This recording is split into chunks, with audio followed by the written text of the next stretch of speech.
I don't think anybody can turn the calendar to the month of October without thinking Danbury Fair thoughts. It's just an automatic response. It's October and it's time for the Danbury Fair. When it turned fall, it was time for the fair. And the sun even had, Fair Week, the sun even looked different. When it was going down and when it was shining, it just seemed to be the fair sun and the fair leaves and the fair now it's just totally different. It just doesn't mean the same thing anymore. With the passage of summer and the beginning of cold weather, the smell of the air, the night, the stars, everything that went with the turning of summer into fall was what was encapsulated in the Danbury Fair. There's nothing like it. It was exciting watching the Big Top go up. It was the hub of the fair and another sign that Fair Week was only days away. We helped put the Big Top up. We were just one crew. Of course, the fairgrounds employees were there, and then there were several other contractors around that contributed a workforce. We had the winch trucks, and we helped pull it up the poles after it was rigged. It was in 10 sections. The 10 sections had to be laced together, and of course, they were all laid out in sequence. You had to know where they went. The 4 main center poles had a ring around them. It was a big, heavy metal ring. And there was a cable that went up to a pulley on top of the pole. So everything was laced to the rings on the poles. The tent was lifted up onto the roof. It was tied onto the roof. That whole perimeter had 2 cables around it. It took a year to prepare for this moment, a year of hard work from many creative people. There was a saying that was true: every year the fair gets bigger and better. At times it seemed the fair would never be ready by opening day. But come Saturday morning at 9:30 a.m. sharp, the cannon fired and the gates officially swung open, and the first of thousands of fairgoers flooded through the turnstiles.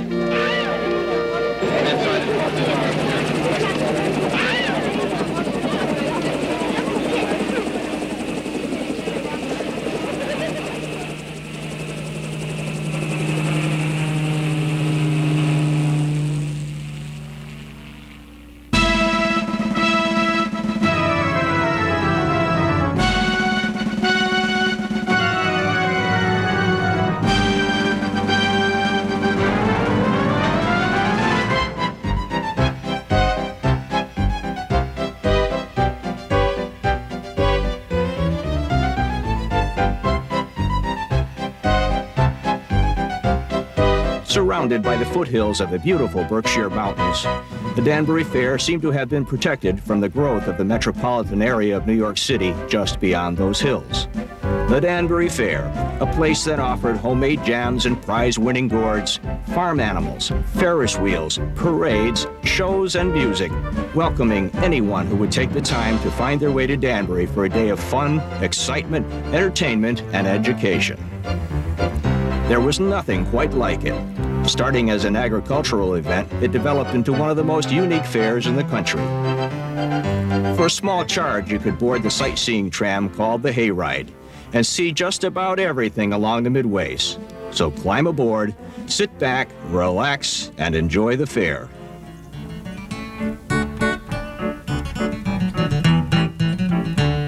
The Hayride. Welcome to Dutch Village. The fair began to attract people from the metropolitan areas, and General Manager John W. Leahy knew he had to alter the focus of the fair from agriculture to family-type entertainment in order to keep the interest and enthusiasm of the city people. While attending a fair meeting in Albany, New York, Mr. Leahy and his assistant general manager, C. Irving Jarvis, were entranced by a mural of New Amsterdam, a Dutch colony that predated New York City. This could be the attraction they were looking for. So while mixing business with pleasure, the idea of building a village that represented early New York was born. Builder-designer Mark Isserly was brought in to work on the project. His know-how and devotion to detail transformed old horse barns into a living Dutch village with authentically styled buildings and windmills, filled with the romantic history of the nearby Hudson Valley. John said, I want to build a Dutch village. I got these racehorse stables that I'd like to make over and make a village.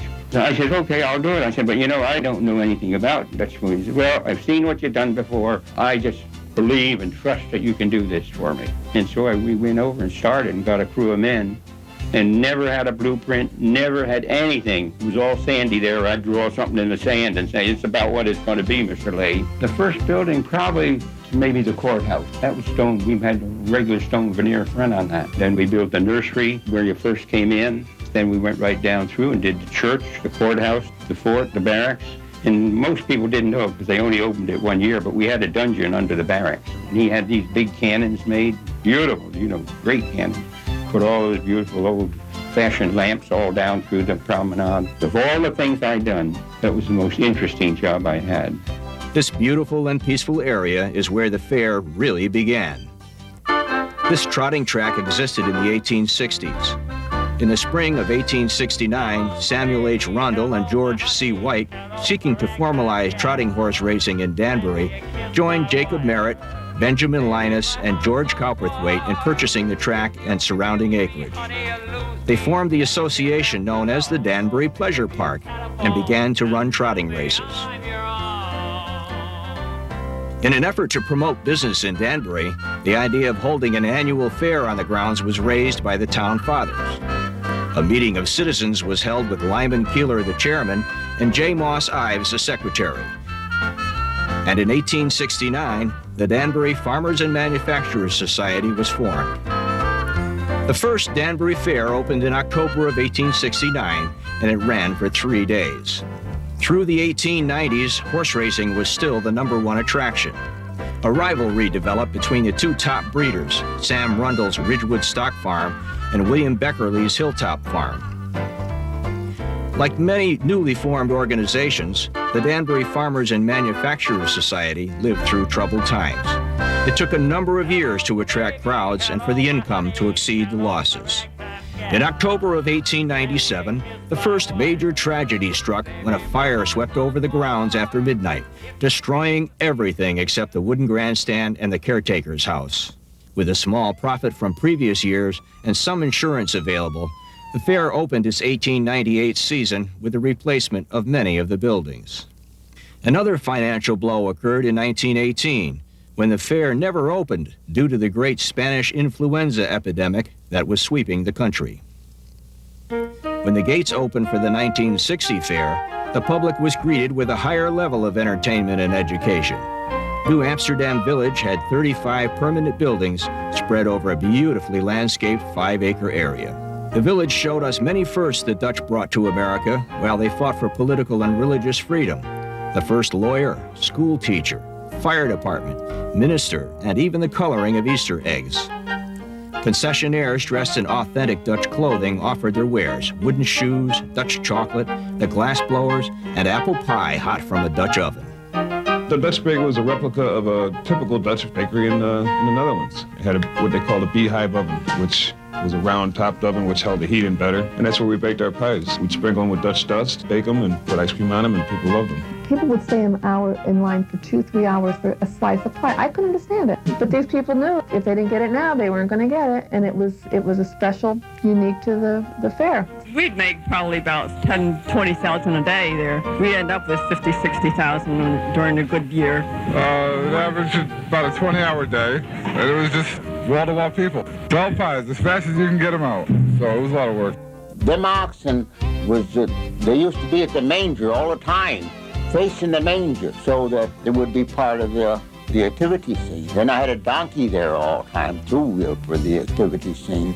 I used to sleep up in the haymow up there, and I used to sleep upstairs, and I would come down every morning and feed the cattle.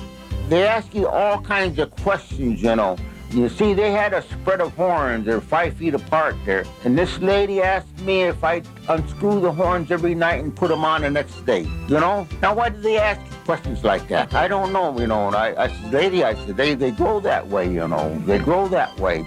New Amsterdam, another example of John Leahy's efforts to contribute more to a fair than the usual.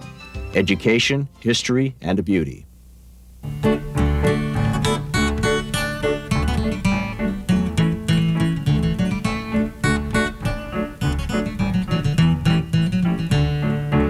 Hayride.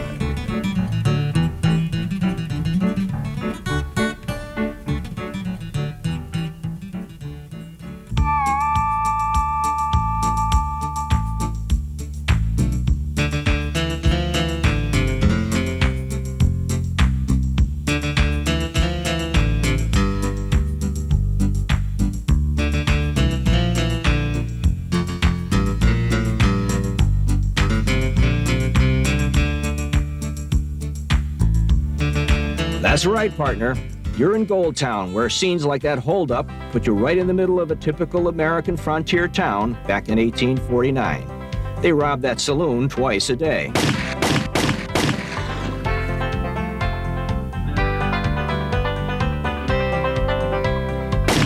Assistant General Manager C. Irving Jarvis spent many months of research and study of frontier towns in an effort to make Gold Town authentic to the era. The way people dressed, the buildings, and even the heroes and villains of those old Wild West communities.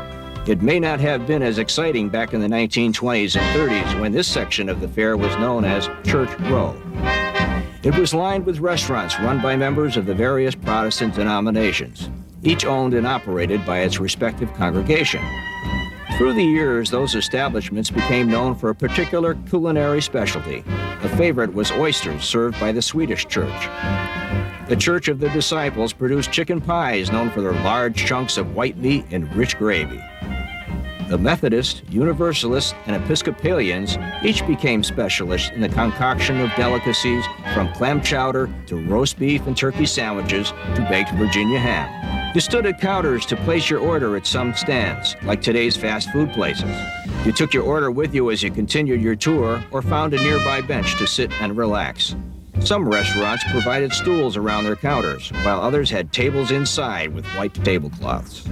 But times were changing, and many of the church members who cooked and served the food were gone. The younger people didn't have the enthusiasm or the time, and no one wanted the responsibility of management. So Church Row was remodeled and transformed into an old frontier town. With the popularity of Davy Crockett and television westerns, Gold Town opened with a blaze of glory in 1955. Statues of cowboys and Indians appeared everywhere. There was a fully equipped combination dentist office and barbershop with chair, drill, and other instruments of dental torture of the day. A piano player pounded on an old upright in the Golden Nugget Saloon while Billy the Kid threatened the bartender. A fully equipped blacksmith shop. A general store with an antique coffee grinder and a potbelly stove. In the sheriff's office, the sheriff guarded notable cutthroats, the James Boys, Calamity Jane, and Bob and Cole Younger. A fortune in stolen gold nuggets sat on his desk. The old prospector walked through town with his donkey, bearing stories of the Old West and his quest for gold. You could even test your luck and buy a grub stake at the old mine, pan for gold and take home your find. Passengers riding the restored stagecoach got a bit of the flavor of traveling through dangerous Indian territory. The Gold Town Hotel had statues of music hall girls who were seen in the windows, balconies, and even on the roof, smiling and waving to the gents in the streets below. Throughout the day, people packed the old music hall where they enjoyed a variety of entertainment. We did about 3 shows a day, and then they had the parade in the middle. Say we'd have a show at 11. People would start coming in 10:30, getting a good seat. And before you know it, all the aisles were standing, and in the walkways outside they were standing. And people had a chance to hiss and boo and cheer. And because it was local people and so many local people came there, that's why we had the big crowds, I think, because people liked to see the young children, and the area people really enjoyed seeing ones that they knew. I walked into the theater, and a man came behind me, and he says, "Who are you?" I said, "Oh, just somebody that's going to sing here." "Oh." I said, "Well, who are you?" "Oh, I'm just a bum." I said, "You are? Well, sit down." He said, "You think I should have hired her?" I said, "I don't know." Well, he said, "I hope she's all right." You know who that was, don't you? That was Mr. Leahy with his very wry sense of humor. And there he'd come in his truck, old brooms, old mops, everything hanging out of the back. He was a wonderful guy. He really was. Carolyn Chase and the AAA Ranch Gang played country western music using an old covered wagon for a bandstand.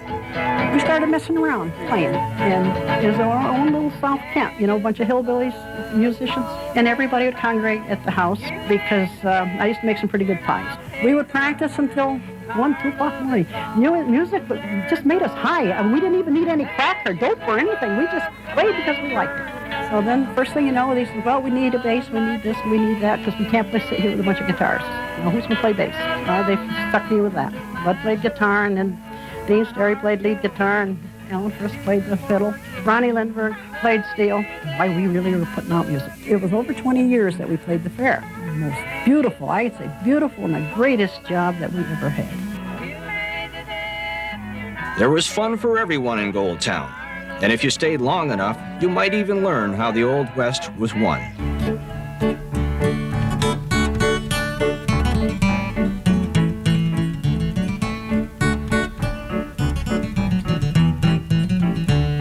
The Hayride.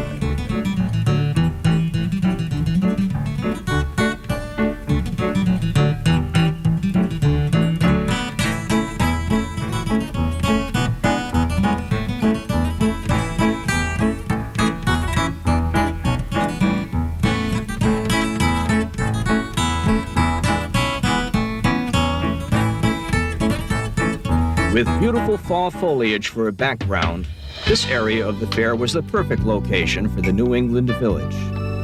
This attraction opened in 1949. Main Street, Southern New England, was the replica of a New England village which was displayed for many months in Grand Central Terminal in New York City. It was purchased by the fair management as part of a new attraction. The village consisted of wooden front construction, something like the old Hollywood sets.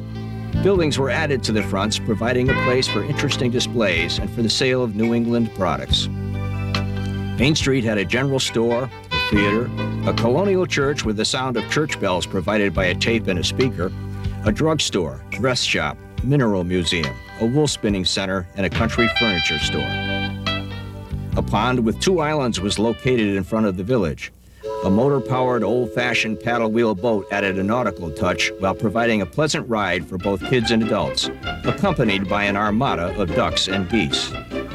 I was a captain on the boat. I was the captain on that. Oh, I loved that. Get them people on that boat blowing the horn, missing the ducks and all that stuff. Yeah, I did that every year for quite a while. The village was flanked by 2 barns. This barn was converted from a barn which was part of the old fair farm operation. Live animals were cared for in the barnyard year-round.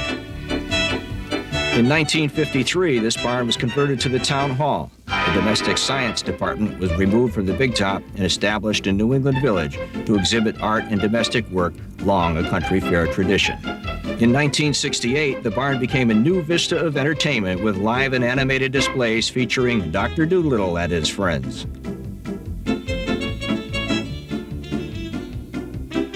New England Village gave the patrons a place to relax, take advantage of the many benches placed around the lake, and watch the swans and ducks.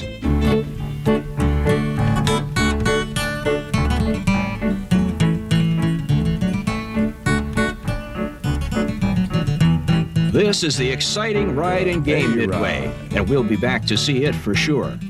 But look straight ahead at that big tent. The Big Top atmosphere was a combination of the smells of anise candy, fresh apples, pumpkins, flowers, and pine incense, blending together to produce an unforgettable fragrance.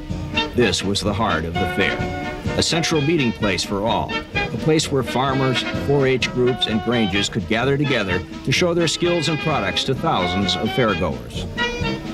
The agricultural section of the Big Top was managed by Arlene Yapel. Arlene came from a family of respected farmers and expert crop growers who were associated with the fair for over 35 years. As superintendent of the Big Top, Arlene skillfully and creatively supervised the many farmers and grange members who displayed their crafts, fruits, and vegetables under the Big Top. My husband and I, we did exhibits at the fair starting in 1946 until 1981 when the fair closed. And so it kept us busy trying to think of new things to do every year. The American flag was the one we did for the last year. We cut stars out of Cortland apples because they hold their white color better than other apples and dipped them in lemon and wax. We had to replace a few before the fair was over. Some of them lasted right through the whole fair time. After a couple of years of polishing apples, there were blank tables, and I convinced Arlene Yapel to let me do one of the tables because my dad had a competition garden in Southbury. So with the vegetables that came from his garden and the vegetables that came from the Hurwitz's garden, I managed to put a table together. There was over 150 varieties of vegetables that were required for the table. I remember putting pumpkins and squash on the circular wooden platform that went all the way up to the top. It was very exciting just to be away from the usual farm routines and be out at the fair. That was a big thing for a young person to be able to do that. My father got involved in the fruits and vegetables. We always had one big table in the big top, and very often we filled in other tables if other people didn't show up. But the fair wasn't just the October event for us. We started in the wintertime ordering special plants and seeds and grow special produce for the fair. My father was always trying to get as much stuff as he could. And back in 1926, my father had a new Model T Ford, and he took pumpkins to the fair.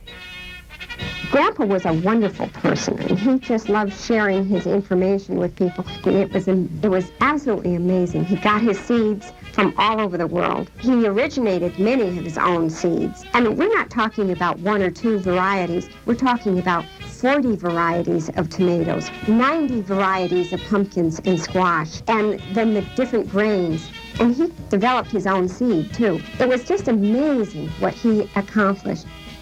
They had a contest. They'd have a topic. And I remember one year, it was an old-fashioned kitchen. So I said, well, I'd make a pie. And I said, are these going to be judged? She said, oh, no, they're just for atmosphere. Well, if I peel all those apples, I'll just put apples on the top, and I'll just fill it in with flour and then put on a crust. And I saw a nice little wedge taken out. It had been tasted. There was a little note beside. It looks nice, but it wasn't baked enough. In the big top, it was a mass of color. Number one, it right smack in the center of the big top. And of course, the flowers, we sold everything from hanging bittersweets and bayberries to the prickly pear cactus. The big flowers, Ray Zinzer, the Zinzer used to sell the dahlias, the big dahlias. They were big, colorful dahlias, and he used to sell the bulb. And then the Judds used to have exotic pots and plants. And the Judd family, well known in the florist business, used to sell all kinds of nice arrangements and plants. And then our family, we had greenhouses, and so we used to grow the little cactus plants and collector plants, and we used to make these straw flower bouquets. Booths surrounded the Big Top area where concessionaires barked and demonstrated their products. There was something for everyone, from mops to convertible beds. A few I remember are the vegetable slicers, which are still on TV with the same corny jokes, such as the mother-in-law stabbing herself while slicing tomatoes the old-fashioned way and slicing one tomato so thin as to serve a whole party. Then there were the Wonder Knives, the eyeglass defoggers, and oh yes, the super magic car wax. This wax was so good you could pour acid on the fender, light alcohol fires, etc., and never damage it. Back in the early days, the fair had no Big Top. The first permanent indoor area for exhibitors was a building 105 feet long by 90 wide with 2 wings. The farmers offered everything from Connecticut-grown tobacco to home-brewed wine. While the manufacturing section included such items as hats, boots, saddles, carriages, and stoves. Fire continued to be a concern for the fair. On Sunday in 1916, fire swept through the Big Top, destroying the tent, booths, and the main office building when it was struck by lightning. In 1941, the fair leased the main building for the winter, and the inner oval was flooded and frozen into an ice skating rink. The kerosene heater was inadvertently tipped over, and the main building and offices were burned once more to the ground. With insurance payments and another mortgage, a new main office building and Big Top area was designed and built, along with a new tent and fittings. The 1941 fair opened, as they say, bigger and better than ever. Knowing that music helps to create a festive atmosphere, a center stage was built to provide continuous musical entertainment. Wendell Cook and his famous concert band played for fairs, circuses, and concerts around the country. At the Danbury Fair, he played daily shows under the Big Top. I felt privileged to be able to do a show there under the Big Top in the platform. Everybody coming in, sometimes they'd stop, sometimes they'd listen, but I could see they enjoyed it. And it was wonderful because there were all kinds of people to be interviewed. I remember doing the hour show, and then later on, my fiddler, Carl Swanson, and my son, Alan, was there with his drums one year. I would sing some old ballads and even some old Negro spirituals. To the left, round you go, and circle to the left, do pass so. And corner by the right, you seesaw around your own.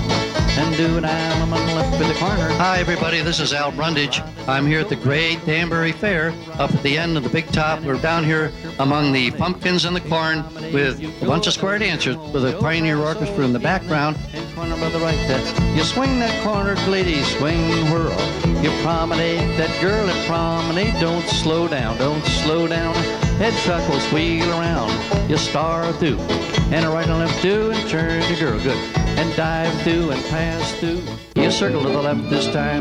Well, now you're going wrong. Circle to the right the other way back and circle right. Now you're home. Couple one, lead to the right and circle 4. Leave the lady, go to the next and circle 3. Take that lady, go to the last and circle 4. Leave her there, go home alone. Forward 6, back you go alone. Just do, so right high and the left one low. Forward 6, back you go, do a do, sound do, on the right one high, the left one low. 6, go forward and back, lone just do, so do, and the right one high, the left one low, and home you go, swing your partners, all everybody swing, and promenade, go round the ring, and now is couple 2, lead right, circle 4 to the next, and circle 3 to the next, and circle 4, leave her there, and home alone, and forward 6, and back you go alone, just do, so do, and forward, right hand high, left one low, 6, go forward and back, do, so do, with the right one high, the left one low, and now you're in, and home you go, and everybody swing your partners on.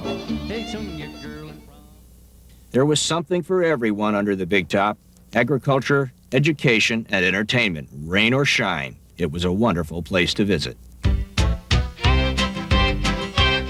The fairgrounds covered 143 acres, and besides the Big Top and offices, there were many other permanent buildings. The Connecticut Building had exhibits of fine workmanship provided by the Guild of Connecticut Craftsmen.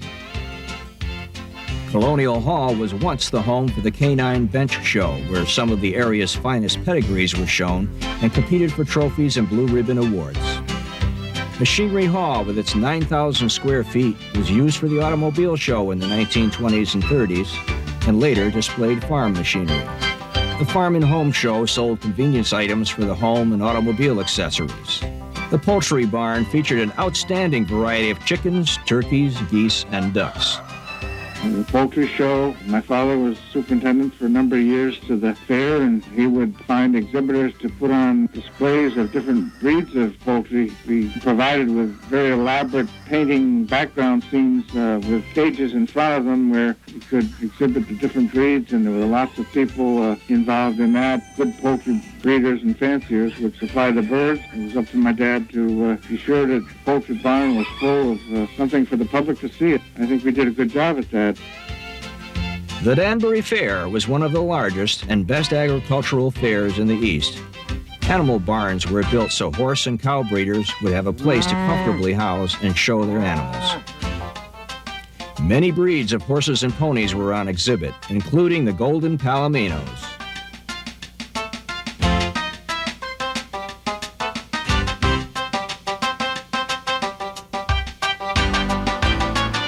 And the famous Budweiser Clydesdales.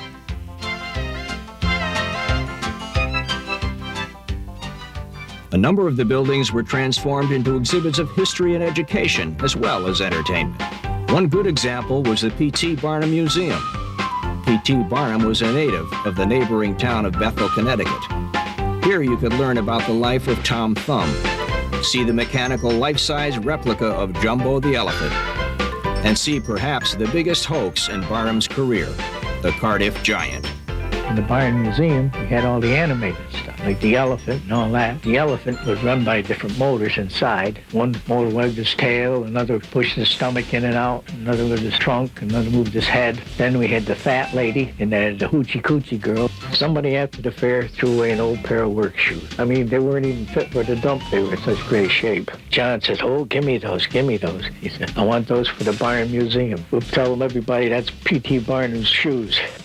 In the Ford Museum, you could hear and read about the history of Henry Ford while looking at some of the early Ford products like the Model T, known as the Tin Lizzie.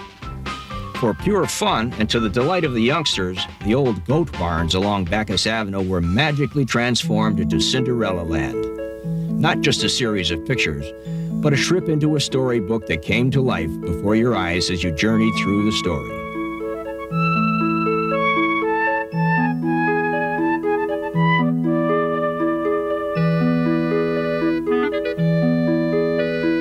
The glass slipper was featured in surroundings that were covered with sparkles.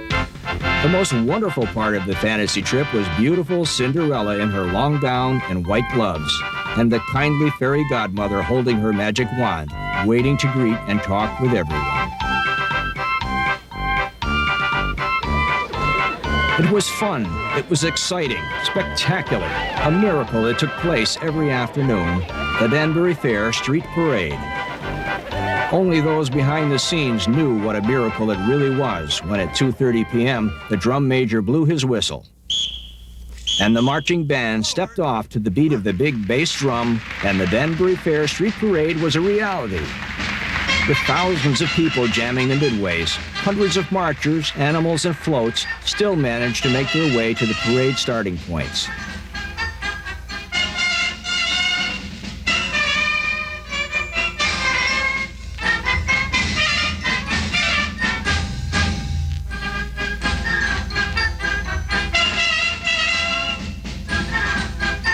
I was very fortunate because I got for 11 years to be a clown at the Danbury Fair with Buck Nolan and Hobo and Uncle Jake. God, I was 17 different costumes we had for me. I remember coming there in the morning and Buck would come and get me at my father's stand and put the makeup on. And after we would come home at night, I didn't want to take the makeup off. I used to go to sleep with it. That parade was unbelievable. Lots of fairs are trying to copy it today. I don't think anybody could do it the way Danbury Fair did it because they don't have the facilities, but it was very crowded. Everybody thought it was very dangerous. People were within a foot of those big horses, but nobody ever got hurt. We always got through. We do loads of parades, Macy's Parade, the big circus parade in Milwaukee. We still do lots of parades, but nothing was as exciting as Danbury.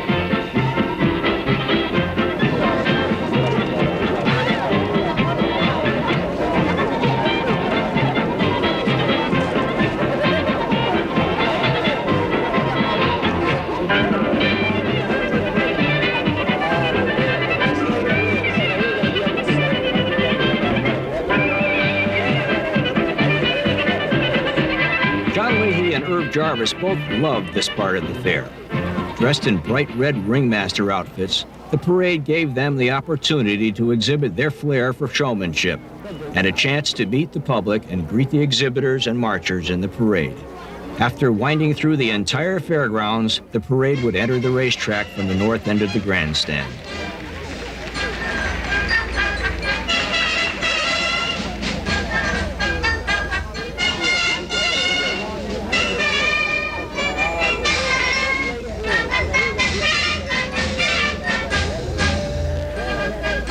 Arriving in front of the grandstand, Irv would step to the microphone where he took over the job of announcer. Then John would greet the grandstand crowd with words like, "Welcome, folks. Welcome, everybody, to the great Danbury Fair. We're so glad you came. And we've been blessed with a beautiful day, and we hope you all have a wonderful stay at the fair. There's so much to see. Stay late and come back again tomorrow." And as John Leahy waved to the crowd, he made his way to the racetrack where he would shake hands with the marchers and thoroughly enjoy the ritual of passing out blue ribbons to just about everyone.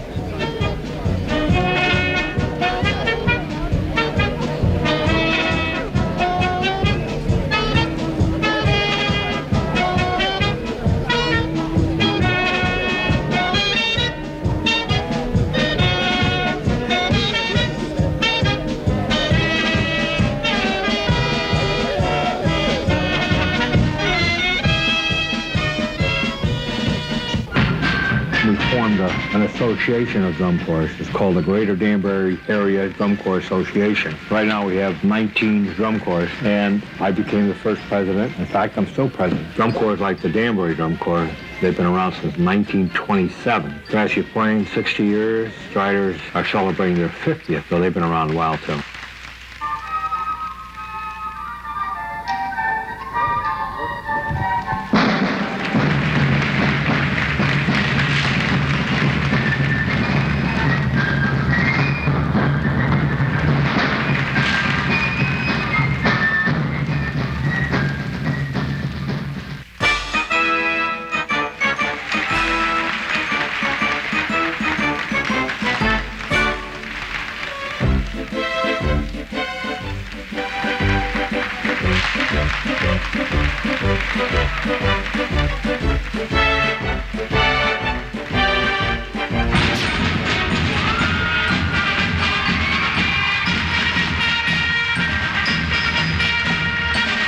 I remember a few times where we had a mass retreat. We call it in drum corps a retreat, which means that they just form adjacent to one another and would face the grandstand, so everybody would have a chance to see all the participants at one time.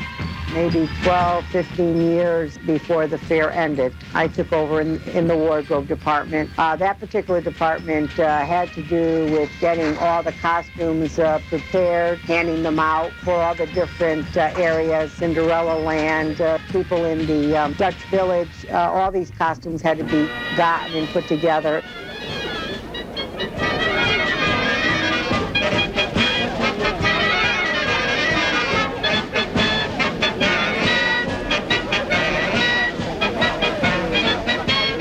It was well known that Governor John Dempsey enjoyed going to fairs, and he took the opportunity to ham it up when Wendell Cook invited him to lead his band while they played a typical circus number.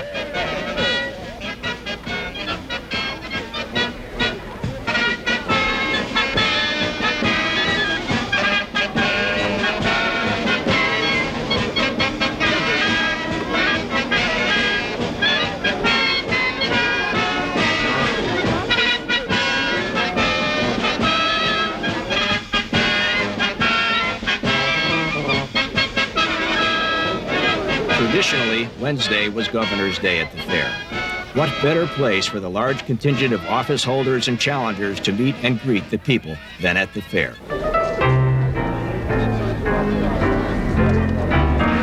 Happy days are here again. The skies above are clear again. Let us sing a song of cheer again.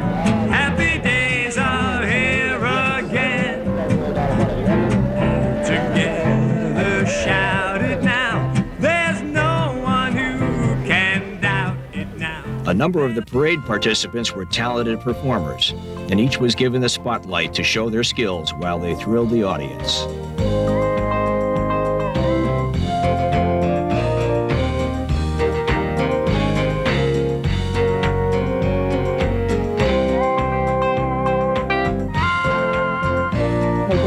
Palomino, Sundance. When he was born, he was the ugliest thing you ever saw in your life. He had legs like a giraffe. And he grew and he grew and he grew and he grew. And when he was 2.5, I started taking him to the Danbury Fair with the all Palomino Sheriff's costumes. Every year of his life, for 30 years, he went to the Danbury Fair. But then the big thing, of course, was the posse. And Mrs. Richmond down in Greenwich started it. And we would go there 2 or 3 times a month to practice. For us, it was a very big deal every year. It was real chaos around the farm getting everything together, but once we got to the fair, everything fell together and just went as smooth as clockwork. A week before and a week after, we were shipping horses all over New England, rounded them up. Getting all the horses, you got to make sure all the harness is rigged up for them on all the different wagons. It was quite a deal. We used to hook 50-something head of horses there every day, everything from donkeys, ponies, 6-horse hitch for Belgians there. Every day we did the street parade, we had a 9-pony hitch, a 6-donkey hitch, 6 Belgians on a hitch wagon, 4 Belgians on a cage wagon, stagecoach with a pair, water wagon with a pair, coach with a pair on it. We feed 50 people 3 times a day of our own crew because we had so many horses there. What Gene did better than petting zoos, he had the grandstand show. He'd have the racing ostriches, the racing camels, Herman the hippo, the unrideable elephants, and he had all those things.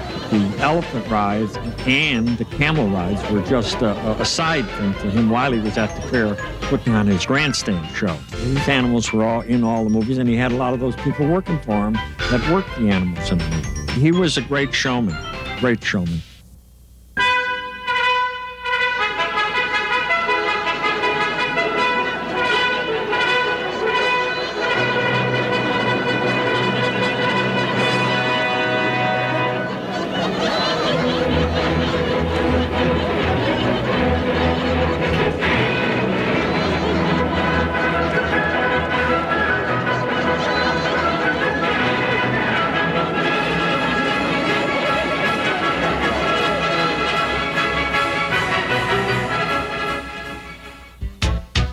I'm the driver and supervisor of the East Coast Clydesdale team, one of the 3 different traveling teams that goes across the country. The ages vary anywhere from 5 to 12 to 15, the oldest usually. And they usually come out when they're around 4 or 5 years of age, and they're weigh around 2,000 pounds. The ones that are on our team are usually the dark bay horses with the 4 white stockings. The wagon we have here that was at the Danbury Fair is one of our biggest wagons, but this particular wagon here is an 1885 Studebaker.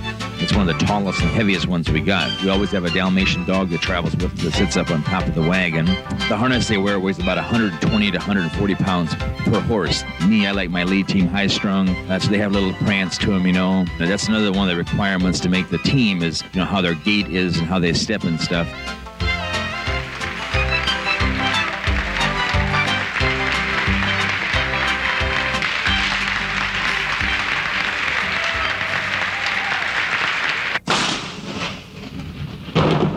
Outdoor promoters will tell you that the weather has a tremendous effect on all phases of their events. It's always a gamble. John Leahy always said, the weather is the fair's biggest worry. Bright sunny skies guaranteed the arrival of large crowds. It became a local saying that Leahy's luck was responsible for the spell of good weather which seemed always to accompany the 10-day period of the fair. There were rainy days, however, and in 1978 it did rain on John's Parade. Rained almost every day. Through the years, the management had continually looked for ways to create new attractions and to attract more people. In 1940, the fair leased its grounds to board member C. Stuart McLean to experiment with one of America's fastest-growing sports, midget auto racing. A fifth-mile paved track was built inside the half-mile dirt oval, and that summer the mighty midgets roared in Danbury for the first time. With some of the best-known drivers in the country, midget racing at the Danbury Fair Speedway began to grow. The crowds filled the grandstands each Saturday night. That fall, the midgets were one of the feature attractions of the 1940 Danbury Fair. During 1941, while the midgets were enjoying another successful season, management's attention focused on the production of the 1942 fair. But it was not to be. For just as things were beginning to look up, World War II went into full swing, and the United States became totally involved in the war. Government rationing of gasoline, tires, and food items forced the fair to close its gates for 4 long years. Financially strapped with no income and numerous continuing expenses, the fair was in trouble and should not have survived the war years. The management took on more bank loans with the idea that the war would soon end, hoping that with a few successful fairs they would be able to pay off their debts. Meanwhile, maintenance ceased and the old buildings and grounds fell into despair and shabbiness. White nights often seem to appear when days are darkest. The Danbury Fair found its night in the personage of John W. Leahy. Born in June of 1895, he lived a typical Danbury boyhood life. After completing the 8th grade, he learned the machinist trade, later working for the Mallory Hat Company. Not being one to sit still, he opened his own machine shop at age 20. With the invention of the automatic oil burner for heating the home, he began delivering fuel oil and kerosene as the local city service dealer. With the able assistance of his wife, the former Gladys Stetson, a Danbury high school teacher, he added a propane gas business. As a boy, he developed an interest in anything smacking of show business, always marveling at anything new and unique. Thus, the fair was a big event in his life, and his biggest dream was to one day be associated with the Danbury Fair. As fate would have it, his opportunity came one morning when a customer stopped in to pay an oil bill. Her conversation with John Leahy ended with his purchasing a share of Danbury Fair stock that had been in her family for years for the sum of $100. He continued to buy shares, and in April 1943, he was elected to the board of directors, and at a meeting that same year, Gladys Leahy was elected to the board. John Leahy put up $10,000 of his own money to meet current expenses and was committed to reopening the fair. With boundless energy and enthusiasm, he went about the task of buying more shares of stock, even convincing Morty Rundle, the fair president and son of the original founder, to part with a large portion of his shares. In 1944, John Leahy, now the majority stockholder, was elected to the office of general manager. A year later, Gladys Leahy was elected treasurer. The fair couldn't have been in better hands as the Leahy regime took off on a non-stop flight that would work wonders with the nearly defunct operation. The fair had found its white knight, and John Leahy was fulfilling a boyhood dream. With a small army of carpenters, painters, and laborers, work began in refurbishing the fair. They repaired roofs, replaced sills, paved the roads, and added sparkling new coats of white and green paint to all the buildings. The fair began to take on a clean, bright look it never had before. The war ended in 1945, and midget auto racing returned in early fall and ran into November. Race fans jammed the grandstands again on Saturday nights, which brought in some badly needed revenue. With construction and refurbishing continuing at a wild pace, the fair was ready to open in 1946 for the first time since the beginning of the war, and its first run with John W. Leahy and Company at the reins. There were problems that year. The water wells went dry, pumps burned out, and there were a couple of cold and rainy days. But the public, starved for entertainment through the long war years, came out in droves. The fair's paid attendance reached 163,000, an attendance record that would not be broken again until 1961.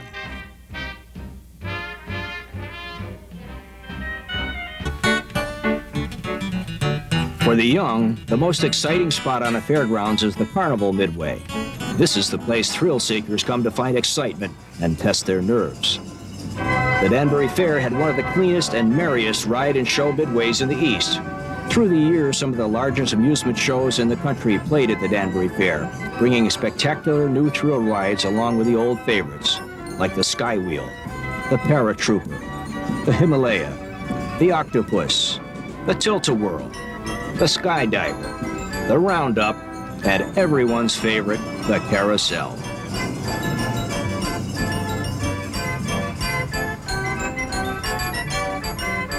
The Midway provided a variety of typical carnival attractions, like the Funhouse, motorcycles riding on a vertical board wall, the Dancing Girls, the Freak Show, Fire Eaters, Sword Swallowers, and as the Barkers would say, step right up. They're all on the inside, folks, and they're alive. Midways with game tents were placed side by side where you could test your skills. Only a quarter, knock off 3 bottles, and you win a prize. And games of chance like ring toss, the penny toss, darts and balloons, the basketball shoot, Wheels of Fortune. Hey, buddy, win your girl a teddy bear. There was a special section of the grounds with rides just for children. They could ride live ponies, slide down the Happy Slide, ride the merry-go-round, giggle at the clowns, or be amazed at the magic show. The last Friday of the fair was Danbury Day, the day 15,000 school children were allowed out of school to enjoy the fair. The management provided free tickets, which the teachers passed out to every student in the Danbury school system. But one year, in 1947, the Board of Education voted to discontinue the holiday.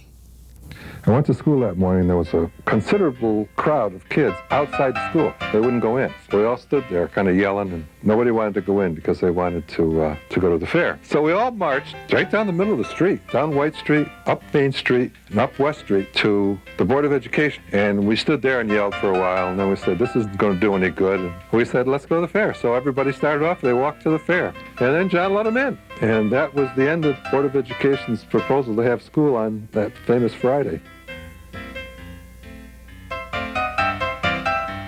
The fair offered so many special events and attractions that it was almost impossible to see them all in one day. There were tractors and bulldozers for sale, with demonstrations to hold your attention. Brian Anderson and Jim Colbert showed their strength and skill at wood sawing and chopping competition and demonstrations. They often gave away their creations to a member of the audience. Mobile homes and campers tempted fairgoers to travel. Harry Albacker's Magic Act. Circus World with Jerry Lipko and his chimpanzees. The Petting Zoo. Contests for children. Everywhere you went, there was music. Wendell Cook and his circus concert band. Al Brundage called for his professional square dancers. 3 hands. Now with the left hand square through 4 hands, count to 4. Carolyn Chase and the AAA Ranch Gang. You make the gesture and I'll take the run. Our love is gone. Stella Donnelly.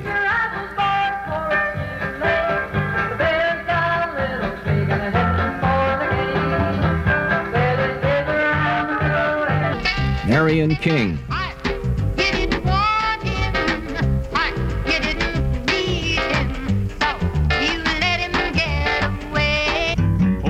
Red Brigham and the Harmony Hayriders. Let me go the way that you thrill me, honey. You'll never know your love and charms caress an arm. Organist Emil Bouzet.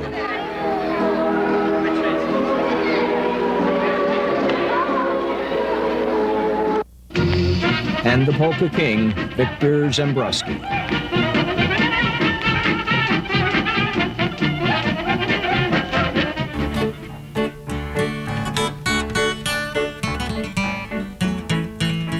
In the earlier days, oxen were important farm animals, pulling plows and wagon loads of hay. The question of who owned the best pair was settled at the pulling contest in Blue Ribbon Stadium. They were driven to the fair along dusty dirt roads in a 20 to 25 mile radius. Years ago, Beardsley, he had all kinds of Devon cattle, and they would drive them. Not only him, but a lot of other farmers around, because they participate in the pulling contest, and they would drive them from Roxbury and Southbury. They would start early in the morning, and they would drive their cattle right to Danbury Fair, drive their oxen right to Danbury Fair, and they'd stay there all week, you know. They said they had a schoolhouse up in Purchase. When they drove their cattle, they had a long string of cattle. They all got out from the schoolhouse and watched them go through with their cattle. Danbury Fair. Some of the oxen were for show only, but the oxen and horse pulls were a favorite attraction that drew large crowds at each show.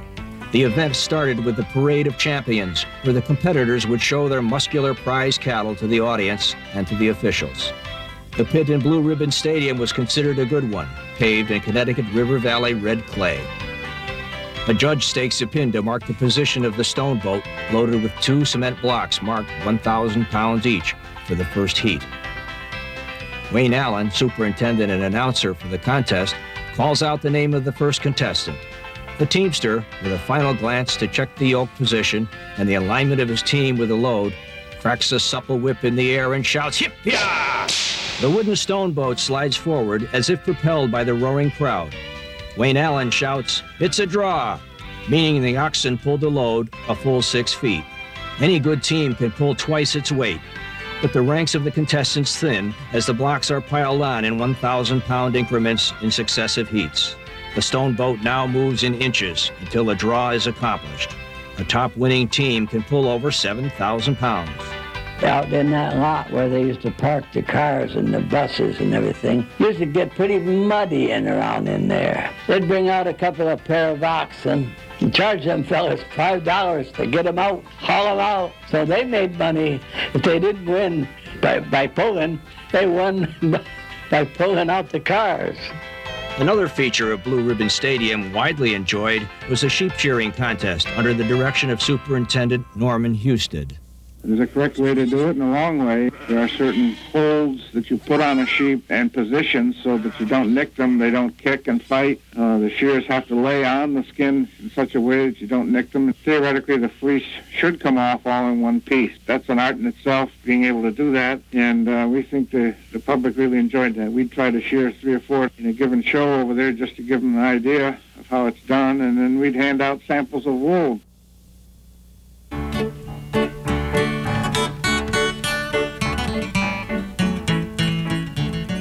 A favorite attraction at any fair, and a necessary one, is food.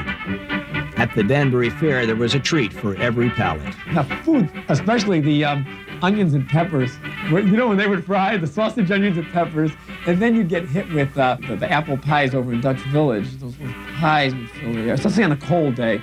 The Kiwanis pancake booth. Joe Pulowski used to be in there and always hollering out to everybody, "Pancakes better than Mom used to make," you know. And he was running that for a good number of years.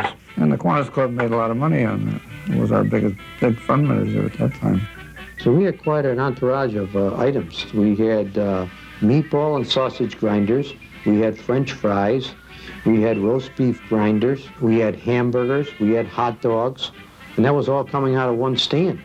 And they saw the name Zarcone. Well, these people came over one day and they said, "Oh, Zarcone, could I buy one?" They didn't know it was calzone or Zarcone. And we all said, "Sure, which one do you want?" My father used to make his own sausage, and people never forgot that. And he says, if you eat anywhere, eat at Zarcone's. One big happy family there, you know, even though they were competition, it wasn't a dog-eat-dog type of thing.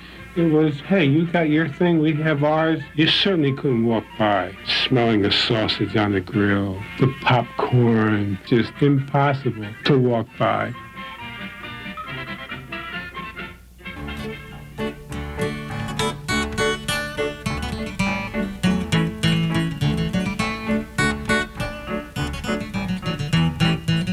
From childhood, John Leahy had a fondness for fairs, circuses, carnivals, and in later life, auctions. There's no doubt in anyone's mind that he loved to buy things for the fair, especially antiques. All you had to do was look around you. Every nook and rooftop had a figurine, carriage, or ornament of one kind or another on it.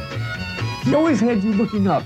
You know, you're always looking up into the sky. The Indians were big, the lumberjacks were big, Farmer Brown was big, Uncle Sam. You know, that whole uplift, your head is always spinning, looking up. What greater thing are we going to see now?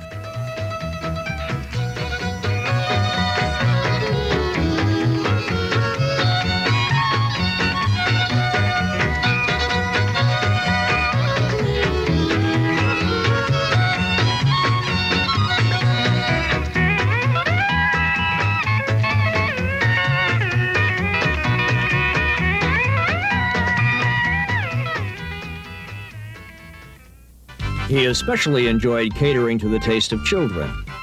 If he couldn't find the exact piece to fit a fairy tale setting, story, or rhyme, he would call on his own talented staff, who created a vast collection of Storyland characters made of lumber, chicken wire, and fiberglass, some nearly 30 feet tall.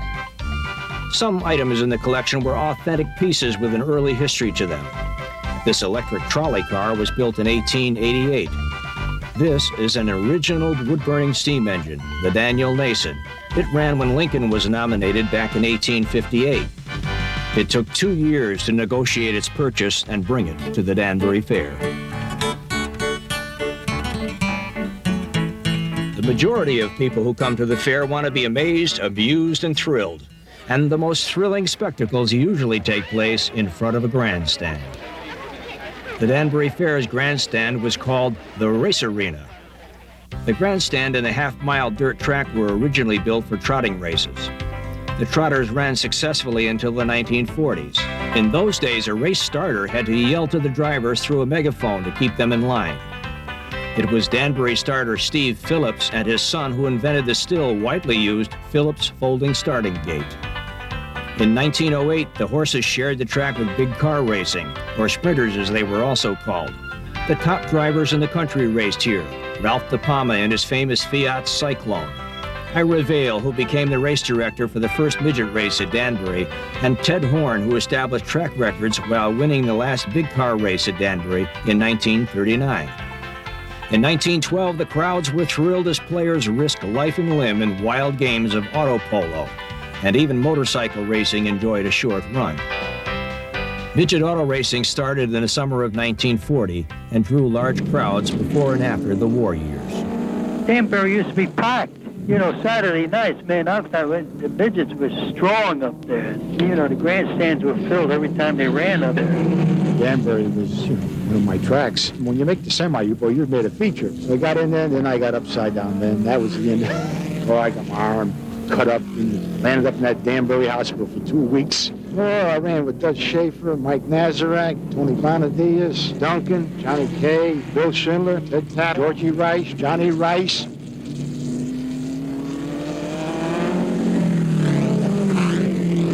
Perhaps one of the oddest and most ambitious undertakings in the history of the fair was the building of an inland oval water raceway right in front of the grandstand.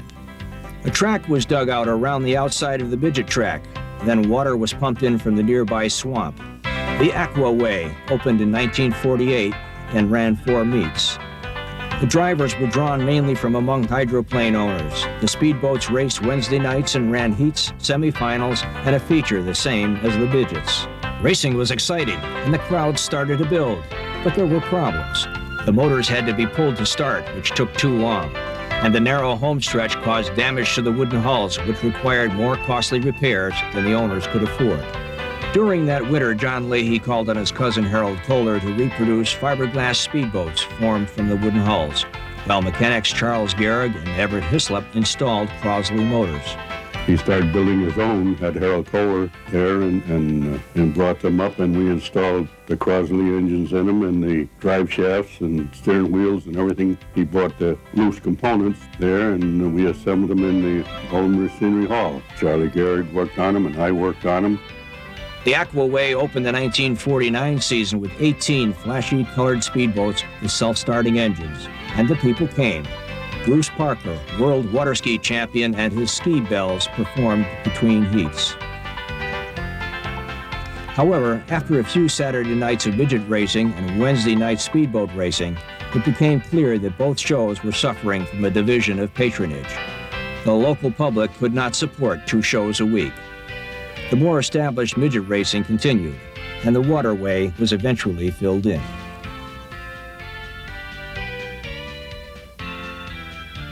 Many Connecticut racetracks began to switch to stock car racing, and were having surprisingly good luck with the latest form of entertainment.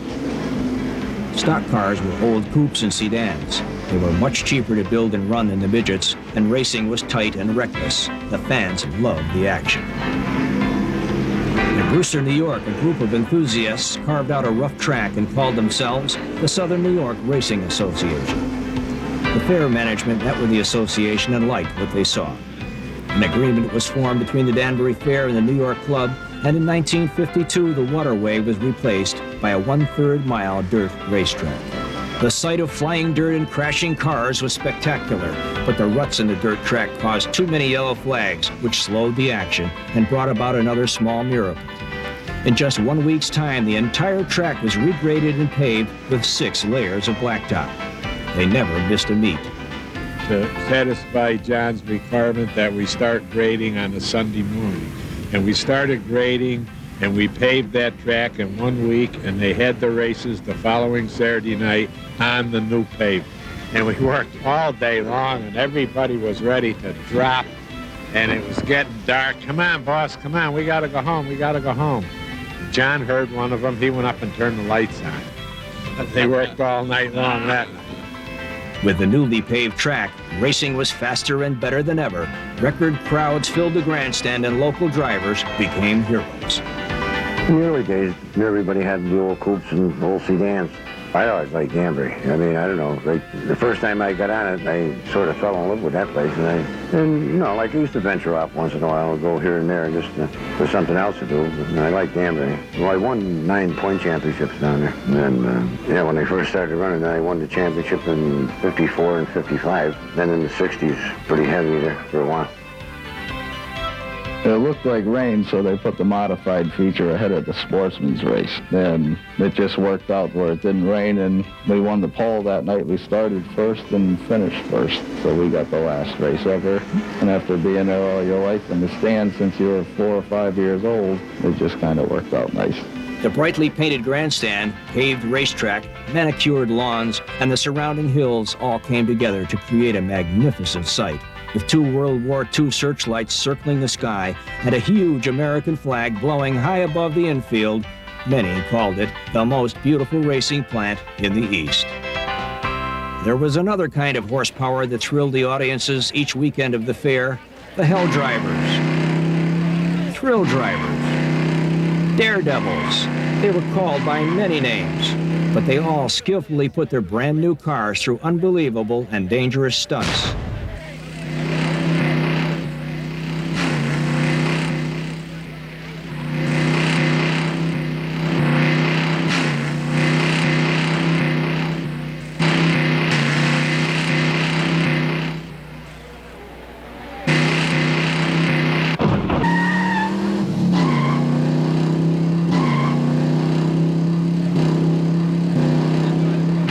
truck driver and IndyCar champion who thrilled audiences in Danbury for many years and at times performed here with his son, the late Joey Chitwood.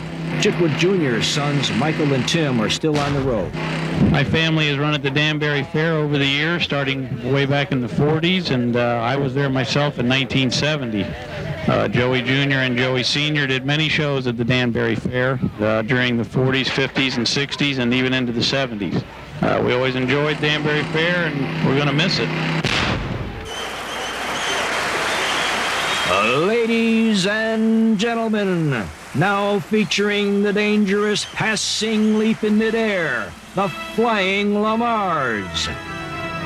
Of all forms of entertainment, nothing captures the hearts of children of all ages like the circus. Fair Week, the Danbury Fair presented its own circus, produced and staged by showman Arch Daly of Hartford, who brought together some of the world's most famous acts. I did a swinging ladder over top of the grandstand there. They had the rope hung up there, and I worked there.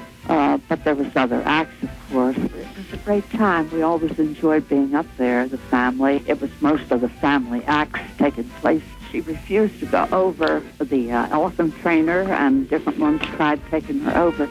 But my husband finally led her over. Marcia used to do the elephants, because at one time Hunt's elephants used to be on the Seal Test Big Top Circus every other week, because it was filmed in Camden, New Jersey, and the Hunts lived in New Jersey. They would have Al and Joyce Vidville's elephants one week, and the Hunt brothers' elephants the next week. Ed McMahon started his TV career as a clown on the Seal Test Big Top Circus.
Presenting the greatest circus display that has ever been booked for any fair, Ivan the Great, the human cannonball, who will be shot from a cannon.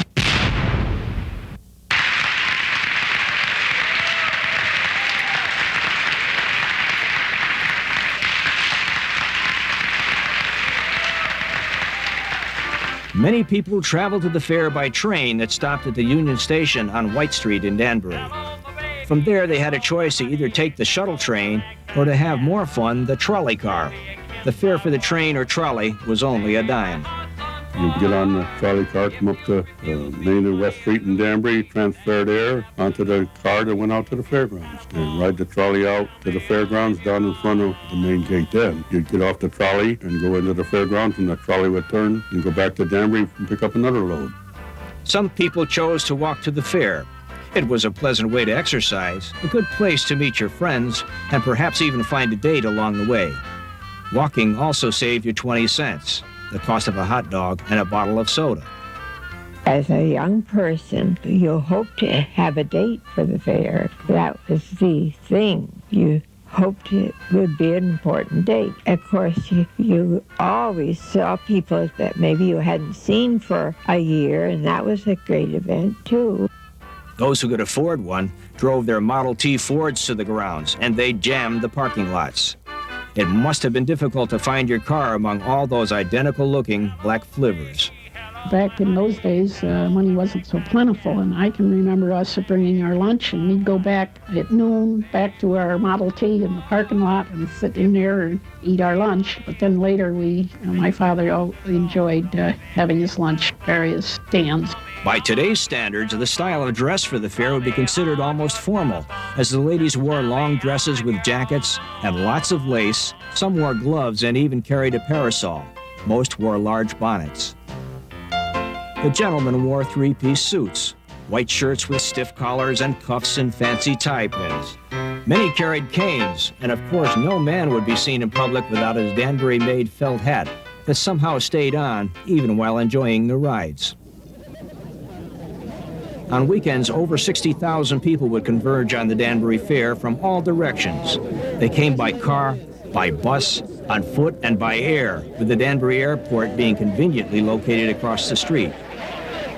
Traffic control was shared by the Danbury Police, Fair Police, and State Police, who did a terrific job moving thousands of vehicles into the fair's parking lots.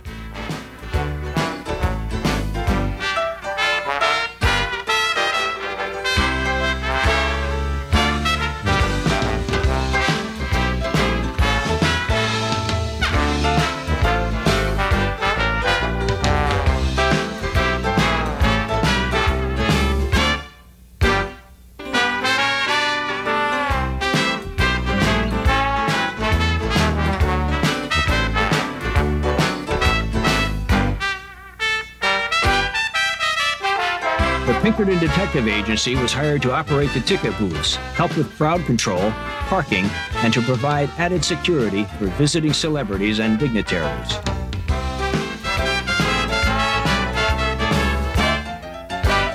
One of the busiest functions of the Fair Police was the reuniting of lost children with their parents. Near the police station stood the 30-foot figure of Farmer John, who towered over most of the buildings, and was the first place parents would head for if their children wandered off or were swallowed up by the crowd. The parents usually found their lost ones with smiles on their faces as they were treated to ice cream or cotton candy. We took care of the lost children, and sometimes, I think the parents would just drop them off and leave them for the day. They dropped them off. We had them from the time that they'd come in at about 9:30 until about 5:30. They'd get ready to go home. We'd have the same children. They'd be left there all day. We just took care of them and gave them lunch. We had a place for the lost children, but we tried to keep them happy. And then, of course, they had company once in a while because there would be other lost children. We'd try to keep them entertained for the day. The fair management had tried various special events between fair dates, few of which proved financially successful. In 1962, the 4-H clubs were brought together to present a horse show. A traveling professional rodeo show was booked and performed in front of the grandstand, but the action was too far from the public and much of the excitement and impact was lost. Independence Day drum corps concerts, followed by firework displays, were offered for several years. Ben Boyer and James Westerfield, two gentlemen with a great deal of theatrical experience, presented the idea of a theater in the round under the Big Top to run in the summer of 1950. John Leahy liked the idea, and a series of 12 operettas were selected. Melody Fair opened in June 1950 to a full house with The Merry Widow. The second operetta, The Chocolate Soldier, was another hit. Anything Goes held up only on the weekends. The seventh week, theater goers turned out in force to applaud Mimi Benzel in Naughty Marietta. However, in spite of quality performances and low prices, $1.20 for bleacher seats and $2.40 for ringside yacht chairs, by August, the producers realized their adventure was heading for a financial loss. John Leahy could not believe that such popular entertainment couldn't be built up to pay its way. So he called on producer Greek Evans, who lived in nearby Norwalk and pioneered summer musicals in the 1930s, to produce and direct the Melody Fair productions. Leahy's main worry of a fire under the Big Top triggered the idea of using the concrete grandstand as a theater with a stage built in front. Sections of the Big Top canvas were suspended between the proscenium and the grandstand roof in case of rain. The original wooden grandstand burned to the ground on the last day of the fair in 1922. It was replaced with a new fireproof structure of steel and cement, which lasted until 1981. On July 20th, 1951, Melody Fair opened with The Student Prince, followed by New Moon, Firefly, The Merry Widow, Rose Marie, and closed with Blossom Time. Again, the people came, but not enough to turn a profit. John was cured forever of all theatrical ambitions. When the Danbury Fair opened in 1969, it would be 100 years old. By the end of the 1968 fair, some planning had begun. but there was little on paper and not much had actually been accomplished. John Leahy and his assistant manager, C. Irving Jarvis, who had formed a compatible working association and a close friendship through the years, were ready to spend many winter days at the White Street office in coming up with creative and new attractions for the fair's 100th anniversary. Irv was no stranger to the amusement business. His father, William Jarvis, operated the Lake Kenosha Amusement Park and was a superintendent at the fair. From the Kenosha Amusement Park, Irv Jarvis went on to invent games and run midways at both Rockaway and Rye Beach amusement parks in New York. He rejoined the fair in the 1940s. As work began on the Centennial Fair, Irv was struck with a heart attack and unfortunately would never see the 100th anniversary fair, for a second attack took his life in May of 1969. That sad event called for some quick changes. John Leahy was 74 years old, and he called on Fred Fern, who had been Leahy's manager of the fuel and gas business for many years, and myself to meet the high expectations of the community in running the 100th anniversary fair. The real break came when the new Interstate Highway 84 opened in 1961, and later Interstate 684, leading to a doubling of attendance. From this point, everything went well. The fair gained much prominence among fairs and was designated America's most unique fair. With a great group of wonderful employees and associates, the fair moved right along, improving more each year. With the addition of arts, crafts, and antique shows, and increasing popularity of the stock car races, it really was a great Danbury fair. I literally grew up at the fair. As a toddler, my family lived in a farmhouse at the end of the parking lot. My father was with the organization, and my mother worked in the office Saturday nights during the races. As a young boy, I remember following Uncle John, as we called him, around the grounds, and I guess I picked up more about the business than I had realized. Summer and school vacations found me working with other students and seasonal help at the annual maintenance chores required on the grounds. For several years during the fair, I had run a family-owned concession stand. Then came 1969, and Fred Fern and I found ourselves responsible for producing perhaps the most important fair in its history. As always with the Danbury Fair, things would get worse before they got better. For at the same time, a more serious threat to the fair arose in the personage of the chairman of the Danbury Airport Commission. He was attempting to persuade the city fathers that the Danbury Airport was the key to the growth of the city. But in order to expand, the main runway would have to be extended, even at the expense of the Danbury Fair, as the new runway would wipe out the fair's largest parking lot. With the biggest year of the fair just ahead, the management had little time to deal with this threat. Demetrius A. Cezanne was hired specifically to work on the airport problem. Cezanne knew the amusement business. He had a gift of gab in an unflappable and aggressive manner. Within weeks, the city government, newspapers, and most importantly, the Airport Commission had been affected by him. And shortly after the 1969 fair, the proposal was officially dropped. Demetrius Cezanne had been a carnival and amusement park operator for most of his life, and while fighting the airport, Cezanne was teaching me the amusement business from the ground level, and he figured importantly in our success that year. Fred Fern and I got through the 1969 fair in fine fashion. The 100th anniversary fair broke an attendance record with 303,000 paid admissions. As Fred Fern and I began to gain experience in the business, we focused on finding new and creative uses for the fairgrounds. The 1970 fair was extended to 10 days to include Columbus Day. The added Monday proved successful and became a permanent change. In 1974, the fairgrounds played host to a symphony orchestra concert directed by Leonard Bernstein and Michael Tilson Thomas in celebrating the 100th birthday of local composer Charles Ives. This successful event raised money to build the outdoor musical facility on the Western Connecticut University campus, known today as the Charles Ives Center. In July of 1970, we produced the Great Danbury Arts and Crafts Fair, which exhibited and sold high-quality craft items along with an art show. It was another success, running for 7 years and annually attracting over 30,000 people. As the crowds increased at both the fair and races, a dark cloud loomed over us with the illness of John Leahy. After 2 years of failing health, on March 19, 1975, Mr. John W. Leahy passed away. The life of John Leahy is a story in and of itself, a tale of rags to riches, success and failure, one of great dreams, wonderful enthusiasm, showmanship, and perception of human nature. Certainly one of Danbury's most colorful citizens.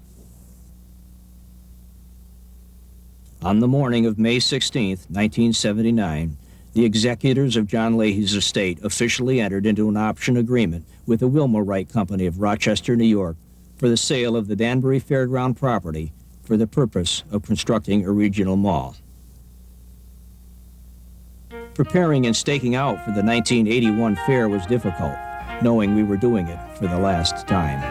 When we went over there to what we call stake out, most all the contracts had been written in the office, and we used to have a great big plot plan of the whole grounds. Every contract had a number, and when we staked out, we put the number on each side of the stake. We put a stake here, measure 20 foot down, put this guy's number, he's there. It was quite a detailed job, and we used to spend Saturdays and Sundays, probably 3 or 4 Saturdays or Sundays. It was quite an experience. As difficult as it was, much creative planning went into making the final fair a memorable one. On Saturday morning, October 2nd, 1981, the Great Danbury Fair opened its gates for the last time. Fairgoers came in unprecedented numbers. Everyone wanted to be part of the last fair. The final tally was 404,000 admissions, an all-time record. Even with the long hours and hard work, the fair was a fun place.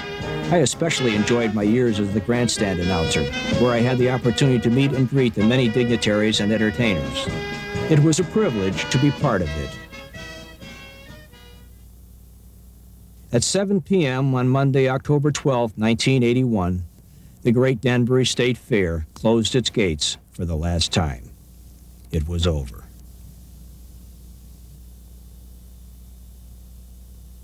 We didn't have one good day. The first day was cold and windy and nasty. And the second day, the sun was shining a little bit like this, but it was a cold, extremely cold. And I think Thursday and Friday it tried to rain and drizzled, the wind, did everything. There was enough equipment there for a man came in, he could open a theme park. Today, to replace that stuff would cost multiples of millions of dollars. We had celestic figures of ducks and mice and men and royal mounties and white horses and all kinds of cattle and elves and pixies. We had buyers from almost every state was represented. We had people come in from Germany, Italy, Japan, France. The auction for the fair was really a grand finale for a way of life in this area of Danbury. Wednesday, March 31st through Monday, April 5th, 1982, 6 short days was all it took to auction off over 112 years of the Danbury Fair's assets and history. The Danbury Fair was known throughout the land. Shots of its midways were used for national advertising and fair scenes in major motion pictures. It was a yearly event that involved every facet of the community. It had an amazing influence on the area's businesses, economy, politics, and education. The fair attracted thousands of concessionaires and visitors, providing local and regional business with extra income that many depended on each year to help pay their rent and educate their children. The owners and managers were proud of the fair they produced for over 100 years in Danbury, and the people who supported them were proud to have one of the finest fairs in the country in their home state of Connecticut.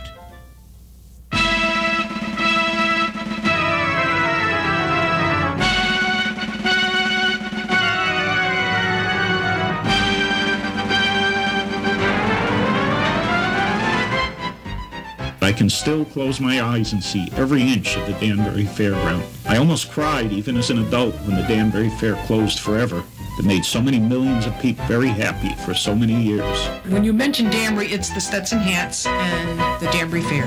I think about every concessionaire in the country tried to get into Danbury Fair, and pretty much all of them were. It was like a big family. You all met every year there, and it was the greatest thrill in the world to be there. So I just loved it. It was a fantastic setup. When I got word that we're about to close up, next year would be the last year, I actually got sick. I was there 23 years. Everything was beautiful, and everybody was happy. Everybody says they wish it could come back, but if you built it someplace else, it wouldn't have the flavor. It took lots of years to develop that fair, and I think John Leahy did more for that fair than any other single person. You know, he was a showman. He was a great showman, and he loved every minute of it. John Leahy, he liked that there, you know. He liked the fair, and if he stayed alive, they would never take it down. You know that. They would never take it down because he sure liked that. It was a fun time for me, and it was fun working with all the people that were there. They were all show people. The people got more than what they paid for. And it was ours, too. You know, you felt like it was yours. Everybody felt like it was their fair. There'll never be anything like it again, and I miss it. We'll miss it forever, but I'm glad I have those memories. May I have your attention, please? As usual, the 10th and last day of the fair is upon us. For the past several years, I have had the privilege of closing the fair each year.